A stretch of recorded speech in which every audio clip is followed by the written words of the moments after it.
Good afternoon. My name is James K. Holder II. Some of you may know me as Sir James II. I'd like to welcome you back to the Weekend 10.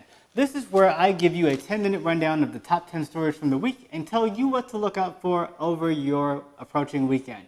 It's been a very busy week, and I got the chance to check out a good amount of television, so I'm very excited. One series that you have to be watching if you haven't already is Atlanta on FX. This week's episode, which aired yesterday, commercial-free on FX, featured Darius, the pro-gun and curious character from Atlanta, played by Lakeith Stanfield, who had a really big breakout role in the movie Get Out. I would say Atlanta is one of the shows that I'm most excited about seeing every week. So if you haven't been checking it out, that episode was somewhat crazy. The season series theme is Robin season. So it's all revolves around someone getting robbed or someone getting scammed within the cast. And it's really, really amazing to watch. And they've been doing this sort of story by story line, focusing on one character at a time thing. So I've really enjoyed it. And again, of course, that is produced by and directed by and created by Donald Glover, aka Childish Gambino. So if you're not already watching Atlanta on FX, make sure you check that out on Thursday nights at 10. Today is April 6th, and it really should just be known as Cardi B Day. She released her debut album, Invasion of Privacy, today, and it is amazing. And again, as far as doing reviews on media, it's really hard when you're saying everything is good. I'm just telling you what I'm excited about. This is a really phenomenal album, and I put it on, I just press play, let it loop a couple times. I normally cannot do that with an album, especially a hip-hop album. Cardi B's sound and the production are excellent. I can relate to the content. I would imagine most people can relate to the lyrical content. And her delivery, I see some improvement. I think she gets a lot of critique for her delivery as a style, saying that it's too much like how she talks. But I think that's just a part of her voice, that's a part of her swag, and so I really enjoy it, I celebrate it. I believe it's already gone gold as of the time of its release earlier this afternoon. I would imagine it's going to really, really be a high-performing album, but there are tons of hits on it. I can't even pick a favorite, but if I had to choose, I would try to say Get Up 10 is probably up there. Ring is really high up there. And then, of course, the singles that have already been out, including Bartier Cardi and Bodak Yellow and Be Careful. They're just a high concentration of quality songs on there. So I really, really say check that out if you haven't already. Buy it, download it, stream it. It's available on all the streaming sites. Let's just make it go viral. Another media thing that you have to be watching this week, and this will help you because you can watch this instead of watching the Roseanne Barr Show.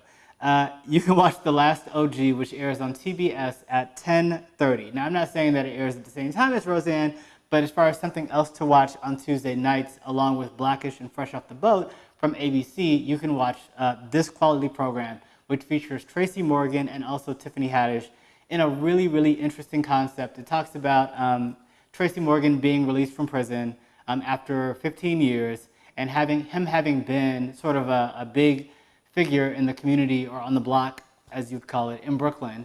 It seems like most of it's taped in Bed-Stuy area. So, it looked familiar, Bed-Stuy, Clinton Hill, Fort Greene area. So I would say check that show out. It's only one episode in.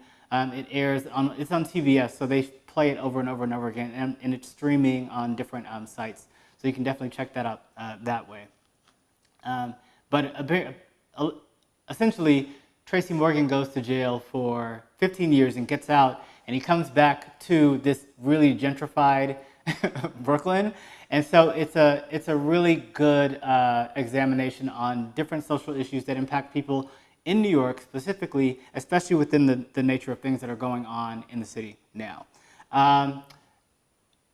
Many of us knew this before this week, but after the comments that surfaced with Bernie Sanders speaking ill of President Barack Obama on the 50th anniversary of the death of Martin Luther King which I believe happened on the 4th, which was Wednesday of this week, Bernie Sanders is canceled. And I actually did an entire episode of Not on My Watch, where I just basically discussed the link between Dr. King's dream and his words and his nonviolent message, which was anti-gun, how it led Black people, students, and others to be involved and connected as a community in the election of Barack Obama, which I believe is one example of Martin Luther King's dream manifested in America.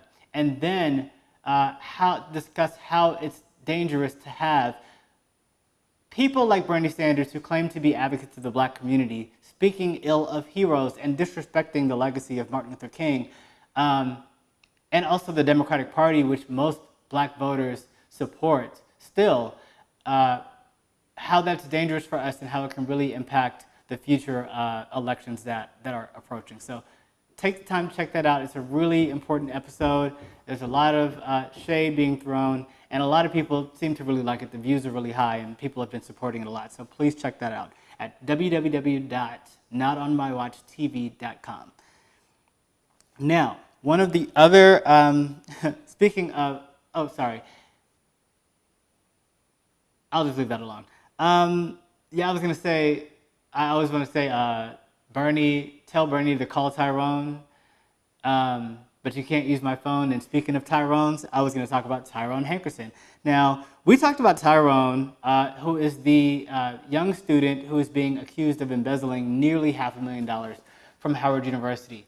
And it's interesting because in the last week's rundown of the Weekend 10, I discussed how I really didn't think that he might have been guilty, but now I'm starting to think that Tyrone might be a little more guilty than he let on. And in as much as he is now alleged to be pursuing legal action against Howard University to the tune of $10 million for basically defamation, allowing his information to be leaked, and creating a stressful situation for him, I guess, as he's approaching graduation. I guess that would be something that someone would do if they were facing a future that's uncertain because of a fraud case or because of an embezzlement case. His JD would basically be null and void because he wouldn't be able to pass a character and fitness test that he would need to pass the bar and be admitted to the bar. So it's really fascinating to see the approach he's taken to this. But we'll be following the story. I suggest you look that up. And The Root is covering that story. Tragically, on February 12th, 2018, a young Black man by the name of Timothy Cunningham went missing. Now, I did not know Timothy Cunningham, but a lot of my friends did, and a lot of them were very touched personally by his disappearance. Yesterday, he was found. His body was found in the Chattahoochee River. The police are saying that there was no foul play involved, but it is a very sad story because this is someone who this is a young Black man, very educated, worked at the CDC, a pillar of his community, very involved in the community, and with service. And so anytime there's a loss like that and it's felt, it's always very sad. So I definitely wanted to give due attention and respect to that. Rest in peace, Timothy Cunningham. Speaking of rest in peace, I'd also like to say rest in peace to Shahid Vassell. Now, this is the young man who is 34, who was shot to death by the police in Brooklyn for holding a metal pipe. Now, this young man is known to have been bipolar, and his death, which is really just outside of the shadow of the shooting death of Stephon Clark in Sacramento, California, has led to another discussion on police violence and brutality against unarmed Black men, and has also really galvanized the forces in Brooklyn because they are marching and protesting in Brooklyn. And so I'm not there in body, but I'm there in spirit with you. Rest in peace, Shahid Vassell, and to all the people out in Brooklyn, be careful, be safe as you express your rights to protest this tragedy. Now, the other thing I want to talk about today is that today it was discovered or announced that the Federal Bureau of Investigation seized all information regarding the online site Backpage. Now, Backpage, for those of you who don't know what it is one of these sort of like, I guess you could say it's like a, whatever. It's a site that's very popular with sex workers. They use it to book jobs, whether they're, sex or not necessarily sex or entertainment or whatever. It became really popular. Like there was this one story that came out a couple years ago that this girl, and I don't remember her name, but it was like a story that went viral, and it was based on activities that happened around a Backpage page. And I remember years ago when I lived in New York, there was a site that was similar that was called Rent Boy, and the Department of Homeland Security seized that one and shut that down. And it was really, people were wondering why. Why is the Department of Homeland Security specifically involved here? Why is the FBI involved in the shutting down of Backpage? Now we know last week or maybe 2 weeks ago, Craigslist closed their personals section because of a law that had passed Congress that basically made the websites liable for or responsible for human trafficking cases, and that they would be held liable. So you're seeing a lot of this stuff change, and I'm interested to see how this is going to sort of interact in sort of the space of just sort of entertainment in general. Like if you're talking about Craigslist, you're talking about Backpage, you're talking about Rent Boy, then you're talking about sort of massage websites, you're talking about dating apps. At what point is Tinder or or all these other apps and services that people use to meet each other for whatever purposes, how is that going to move forward as we go on? So that's something that we'll be watching here.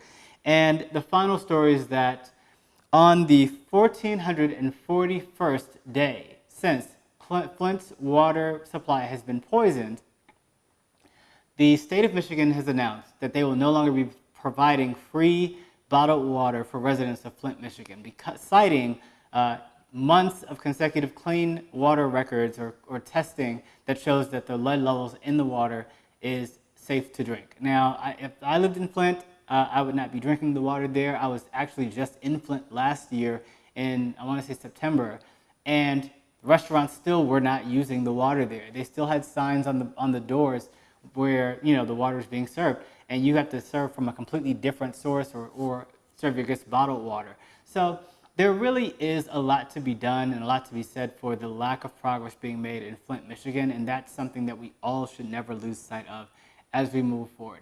I want you to enjoy your wonderful weekend. The weather here is expected to be a little bit gloomy, but let's all hope we can have a little bit of fun out of it anyway. And with all that, I'd like to ask you to relax, relate, and resist. Thank you.